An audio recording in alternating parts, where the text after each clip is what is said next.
We see mathematics in music, in art, and in architecture. But perhaps surprisingly, we can also find a deep, intricate form of geometry and calculation in the way Lionel Messi plays football.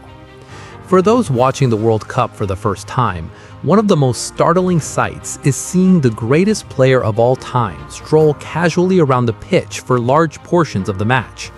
To the untrained eye, it looks like laziness. It looks like he isn't trying.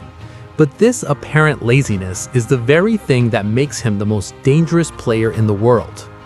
At his 6th World Cup, defying age and logic, Messi continues to produce magical moments and break records, like scoring in 7 consecutive World Cup matches. What appears to be loafing is in reality one of the smartest and most sophisticated strategic weapons in football history. Messi doesn't walk because he can't run. He walks so he knows exactly when to run. By not chasing the ball, he conserves energy to analyze the game deeply. While opposing defenders focus on the ball, Messi's mind is working overtime, tracking everything else. The predator's stance, observing the weakness. He is constantly scanning with his head, left, right, up, and down. He tracks the defenders, identifies the gaps in the lines, and monitors who is getting tired. He is essentially a predator lying in wait. Instead of exhausting himself running after the ball, he is saving his explosive energy for the final decisive moments of the match. When the opposition is fatigued and has lost their defensive shape, Messi springs to life with sudden, blinding bursts of acceleration. He doesn't need to sprint 50 meters. A sharp 5 to 10 meter burst is enough for him to create space or score a goal. This walking habit also makes him incredibly difficult to mark. Usually, defenders know how to track a forward who is constantly moving. However, Messi does the opposite. He strolls around with such a nonchalant demeanor that he seems disinterested in the game. Defenders get relaxed, lose their focus, and drop their guard, and in the blink of an eye, he appears in the space they neglected, punishing them with a goal. As to all athletes, changed his physiology. He couldn't sprint constantly anymore. Instead of fighting this decline, he transformed his game. He started relying more on timing, positioning, and football intelligence rather than pure speed. As he reduced his running, his effectiveness on the pitch multiplied exponentially. This is why, even as he aged, his goal-scoring numbers didn't drop. In fact, in the World Cup, his statistical performance actually improved with age.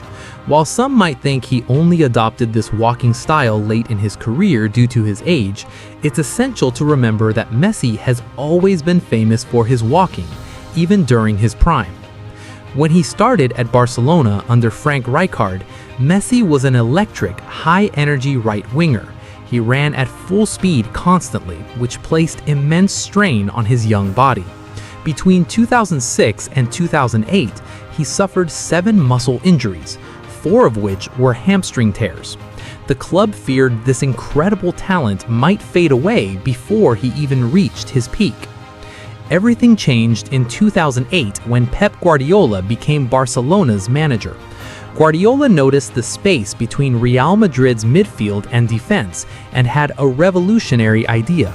Instead of playing Messi as a traditional winger or center forward, he decided to deploy him as a false 9.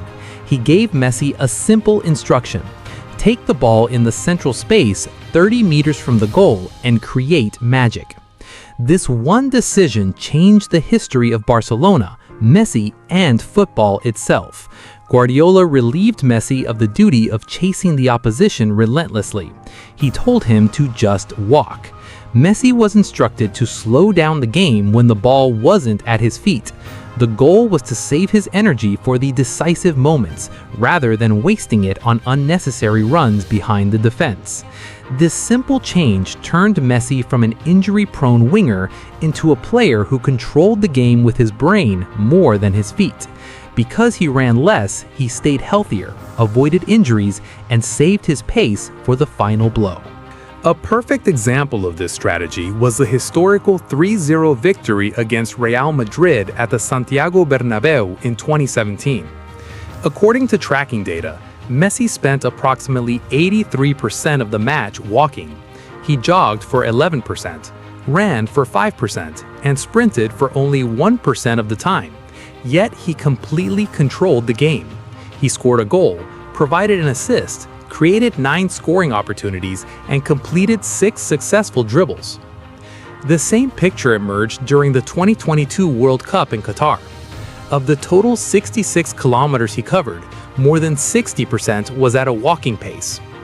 When Messi walks, his legs are resting, but his brain is working at an extraordinary capacity. He is processing thousands of data points simultaneously.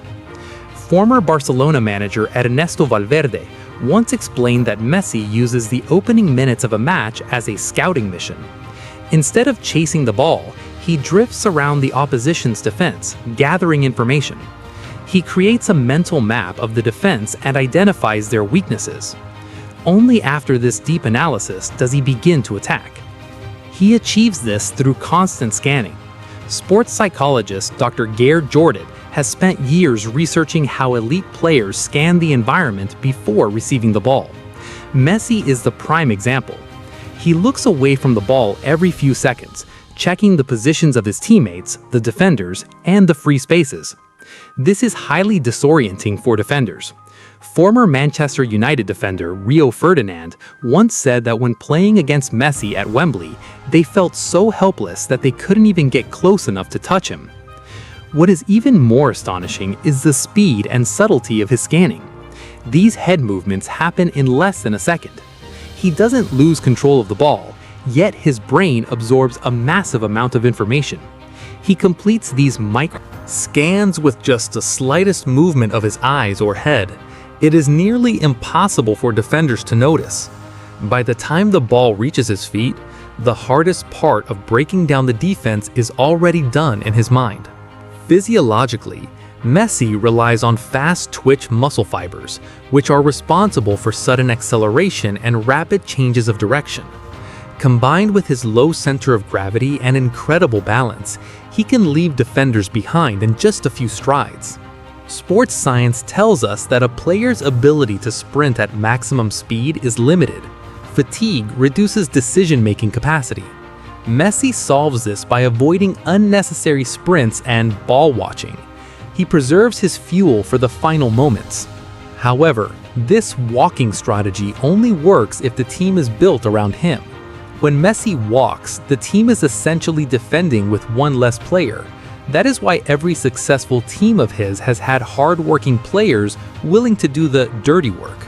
Pep Guardiola was the first to perfect this with the 7-second rule at Barcelona.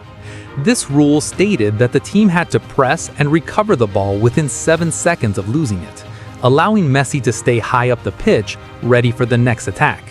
In the Argentine national team, Lionel Scaloni executed this formula to perfection. In Qatar, Messi was surrounded by tireless midfielders like Rodrigo de Paul, Alexis McAllister, and Enzo Hernandez, who pressed relentlessly and won the ball back. In attack, players like Julian Alvarez and Lautaro Martinez created pressure on the opposition. While the rest of the team fought to regain possession, Messi was looking for the gaps to strike. This perfect synergy between hard work and genius is why Argentina is still so strong in 2026. So the next time you see Messi walking on the pitch, remember, he isn't resting. He is calculating, plotting, and waiting. He's the genius who knows that to win the war, you don't have to win every battle. You just have to be at the right place, at the right time, with the right solution. That is the mathematics of Messi. That is the science of walking.